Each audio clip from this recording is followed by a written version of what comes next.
jawab pertanyaanmu ya. Anda terlebih dahulu dikenal sebagai publik, sebagai bintang sinetron. Namun kini telah banyak tampil sebagai seorang psikolog. Kangen gak sih main sinetron? Wah, kangen banget. Kangen banget gitu ya. Saya sudah lama memang nggak main sinetron itu kira-kira 4 tahunan. Sejak saya ngambil S3 ini saya udah nggak berani ngambil sinetron, tapi tawaran sih alhamdulillah ada terus gitu. Cuman saya nggak mau terlalu karena kejar tayang ya. Kalau kejar tayang kan membutuhkan waktu yang ekstra banget gitu. Tapi aku happy di dunia sinetron gitu, karena memang dari dulu itu adalah hobi saya yang bisa menghasilkan dan mendapatkan sesuatu yang saya inginkan gitu ya. Lalu apakah apalagi ya pertanyaannya ya? Sinetron, kalau bisa memilih antara sinetron atau keartisan atau dengan psikolog, yaitu ya mau dua-duanya yang jelas pasti. Tapi kalau mau milih ya saya harus psikolog ya, karena psikolog adalah main jobnya saya. Untuk artis adalah side job saya. Mudah-mudahan kalau memang itu bisa diimbangi dan dikolaborasikan menjadi lebih bagus, menurut saya sih fine-fine aja gitu. Nah, kalau hal yang menarik buat saya sih main sinetron, banyak temennya udah pasti. Ya, sinetron apa yang dulu yang pernah dimainkan yang amat terkesan dan membuat publik selalu ingat sama kamu? Yang jelas tuh sinetron pertama saya yang paling berkesan. Ini yang berkesan karena dia main sinetronnya atau berkesan karena orang lain jadi sebel sama kamu? Oh, ada Cincin. Judulnya Cincin. Ya, saya main sama Dude Herlino, sama Naysila Mirdad, dan siapa lah namanya, lupa namanya. Udah lama banget. Nah, di sana saya sebagai ibu juga mempunyai yang suka sama Dude. Ya, Dude itu udah punya pacar, tapi anak saya suka, dan akhirnya harus bertemu dengan dia gitu, karena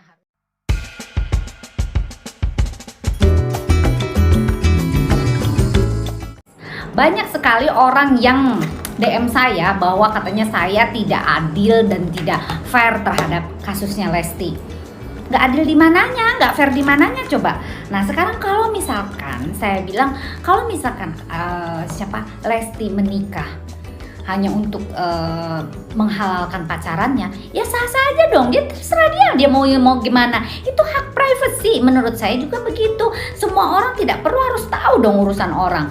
Nah, soal kehamilannya, nah ini mungkin agak sedikit harusnya ya dengan alasan misalkan karena pekerjaan gitu ya, lalu ada kontrak-kontrak kerja misalkan dengan TV dan sebagainya. Kalau memang ada seperti itu, bakalan terjadi penyiaran secara besar-besaran di stasiun TV, artinya itu kan sudah kontrak jauh-jauh hari. Nah, menurut saya eloknya nih, bagusnya itu dia tahan dulu kehamilannya sampai nanti sudah resmi nikah negara, barulah dia istilahnya hamil gitu loh. Itu kan idealnya seperti itu. Nah, sekarang kalau umpamanya dia tidak bisa menahan, artinya terus diberikan langsung rezeki dari Allah, ya kan nggak bisa juga nyalakan dia dong, ya nggak sih gitu loh. Jadi kita harus berpikir positif lah. Mau bagaimanapun istilah prank dalam hal ini, katanya kita di prank seluruh Indonesia. Ya itu mah bagaimana melihat dari sudut pandang aja. Orang yang julid ya dia mandangnya seperti itu. Orang yang positive thinking ya orang fine dong bisa melihat, asal kalau memang benar-benar ini terjadi dan sudah sah, it's fine menurut saya. Ya enggak? Buat orang yang julid silakan, saya nggak peduli. Dengar ya, hidup itu harus ada keseimbangan. Dimana kita memberi, dimana juga kita harus menerima. Pada saat kita memberi, kita harus ikhlas, ya. Jadi saya memberikan satu edukasi apapun itu, saya tidak dibayar loh kalau di media, karena saya sudah bekerja sama dengan instansi terkait untuk menciduk para hater. Dengar ya, untuk masalah uang, kalian gak usah mikir. Saya masih mampu dan saya masih punya banyak harta saya kalau saya mau sombong. Dan saya tidak perlu harus saya omongin sama kalian. Jangan segala sesuatu tuh pakai uang, pakai otak. Kalian tuh bisanya cuma menghujat orang, selalu berpikiran negatif sama orang. Emang semua orang tuh sama kamu? Makanya kalau kamu mau tahu saya, kamu cari di Google siapa saya, sepak terjang saya bekerja di mana, saya itu siapa. Gitu dong kalau mau cari tahu. Saya tuh bukan sembarangan, ngerti nggak? Hey haters, dengerin ya. Saya beberapa kali nih ngomong tentang Lesti, bukan berarti saya membela dia. Saya itu nggak dibayar sedikit pun oleh Lesti. Tanya Lesti, saya pun nggak kenal sama dia. Paham kalian? Saya menegakkan ketidakadilan moral yang bisa merusak mental kalian, terutama Lesti tuh. Dia lagi hamil, biarkan saja, dia punya privasi sendiri kok. Sekali lagi ya, dia pun udah beberapa kali saya ngomong di media, tidak ada tuh minta terima kasih atau apa, nggak ada. Tapi bukan berarti ini dibayar oleh dia. Paham? Saya ini psikolog media yang dikerjasama dengan beberapa instansi terkait yang saya bicara berdasarkan edukasi. Jadi Anda, para haters yang masuk ke dalam saya punya akun, siap-siap kalian diciduk oleh saya. Thank you. Telepon dari wartawan bilang katanya mamanya Lesti inginkan anak perempuan, anak bapaknya inginkan anak laki-laki dari pihak Bila dan sebagainya. Benar nggak sih? Nah, coba ya bantu saya jawab ini. Tapi kalau saya boleh nih sedikit menyarankan, karena sayang saya sama kalian ya. Untuk para ibu, ini untuk semuanya ya, untuk general, bukan cuma untuk Lesti dan Bila. Kalau menginginkan atau calon nenek dan sebagainya ya, kalau menginginkan segala sesuatu, kalau kita harapkan lalu tidak sesuai dengan apa yang kita inginkan, itu maka akan terjadi satu kekecewaan yang mendalam, kekecewaan, kemarahan, malah juga dendam dan sebagainya. Itu secara alam bawah sadar ya. Jadi misalkan gini, saya inginkan anak perempuan, ternyata yang keluar laki-laki. Nah, begitupun yang sebaliknya, menginginkan anak laki-laki, ternyata yang keluar perempuan. Nah, hati-hati ini, karena terjadinya homoseksual maupun terjadinya lesbian itu terjadi di pola asuh. Nah, ini awal mulanya gitu ya. Jadi orang yang menginginkan anak perempuan ternyata laki-laki yang keluar, maka di-create-lah anak ini, dibentuklah anak ini menjadi seorang laki-laki. Dipakein baju, pekerjaannya juga beriniin mobil, beresin mobil dan sebagainya. Pokoknya dia dibuat seperti anak laki-laki yang perkasa. Itu juga ada pasien saya seperti itu, yang menginginkan sesuatu yang tidak diharapkan, akhirnya di-create nih anak ini menjadi sesuatu yang diinginkan oleh orang tuanya. Jangan ya. Nah, begitupun sebaliknya,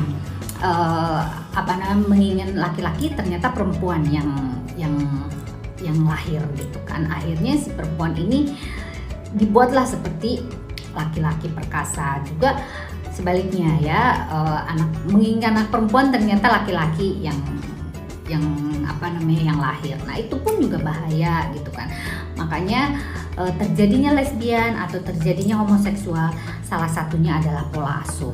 Pola asuh yang tidak sinkron itu membuat jerat di dalam diri dia, karena secara tidak sadar kita mengharapkan sesuatu itu lalu diaplikasikan ke dalam bentuk perilaku gitu ya.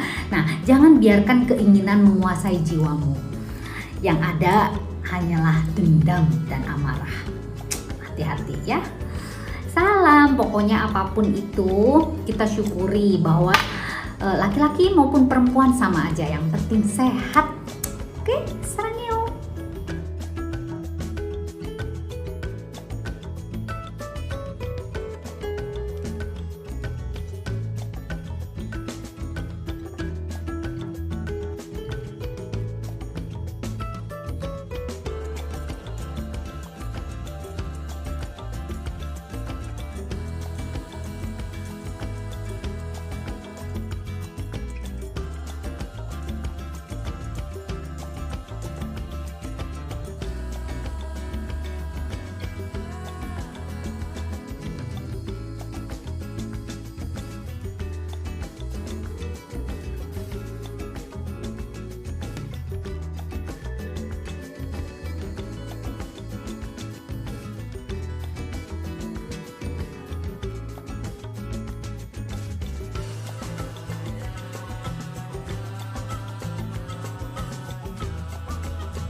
Hey haters, dengerin ya. Saya beberapa kali nih ngomong tentang Lesti, bukan berarti saya membela dia. Saya itu nggak dibayar sedikit pun oleh Lesti. Tanya Lesti, saya pun nggak kenal sama dia. Paham kalian? Saya menegakkan ketidakadilan moral yang bisa merusak mental kalian, terutama Lesti tuh. Dia lagi hamil, biarkan saja, dia punya privasi sendiri kok. Sekali lagi ya, dia pun udah beberapa kali saya ngomong di media, tidak ada tuh minta terima kasih atau apa, nggak ada. Tapi bukan berarti ini dibayar oleh dia. Paham? Saya ini psikolog media yang dikerjasama dengan beberapa instansi terkait yang saya bicara berdasarkan edukasi. Jadi Anda, para haters yang masuk ke dalam saya punya akun, siap-siap kalian diciduk oleh saya. Thank you.